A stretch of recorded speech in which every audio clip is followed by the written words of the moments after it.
Hello. അങ്ങനെ കാളഹസ്തി ക്ഷേത്രത്തിലെ ദർശനമൊക്കെ കഴിഞ്ഞ് ഞങ്ങളിങ്ങനെ പോകുന്ന വഴിക്ക് ഹൈദരാബാദിലേക്ക് പോകുന്ന വഴിക്ക് കണ്ടൊരു കാഴ്ചയാണ്. ഒരു സ്ഥലത്ത് നിന്ന് ഒരു സ്ഥലം വരെ ഒരു ഏരിയ ഫുള്ള് മാങ്ങ സെയിൽ ചെയ്യുവാണ്. ചെറിയ ചെറിയ കടകളായിട്ട് ഇങ്ങനെ ഷെഡുകൾ തിരിച്ചിട്ട് ലേഡീസും ബോയ്സും ഒക്കെ ആയിട്ടുള്ള ആളുകൾ ഇങ്ങനെ അവരുടെ ജീവിത മാർഗ്ഗമാണ്. അപ്പം ഒരുപാട് നമ്മൾ ആ വഴിക്ക് പോകുന്ന വണ്ടിക്കാർ ഫുള്ള് അവിടെ വണ്ടി നിർത്തിയിട്ട് ഈ മാങ്ങ വാങ്ങിക്കുന്നുണ്ട്. അങ്ങനെ ഞങ്ങളും അവിടെ നിർത്തി. എല്ലാ ടൈപ്പ് മാങ്ങകളും ഉണ്ട്. എന്തെല്ലാം വെറൈറ്റി മാങ്ങകളാണെന്നോ.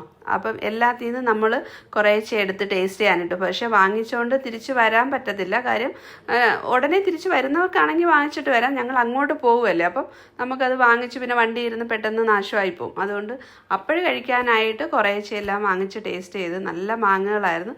1-2 എണ്ണമേ ഉള്ളൂ ഇച്ചിരി പുളിയായിട്ട് തോന്നിച്ചത്. ബാക്കി എല്ലാം നല്ല മധുരമുള്ള മാങ്ങ. 1 കിലോയ്ക്ക് 100 രൂപ വെച്ചൊക്കെയാണ്. വലിയ റേറ്റൊന്നുമില്ല. നല്ല മാങ്ങകളായിരുന്നു. അങ്ങനെ അതൊക്കെ വാങ്ങിച്ച് കഴിച്ചാണ് പിന്നെ ഹൈദരാബാദിലോട്ട് പൊയ്ക്കൊണ്ടിരിക്കുന്നത്. പോകുന്ന വഴിക്കാണ് ഈ കടകളൊക്കെ കണ്ടത്. അപ്പം കണ്ടപ്പം വാങ്ങിച്ചു.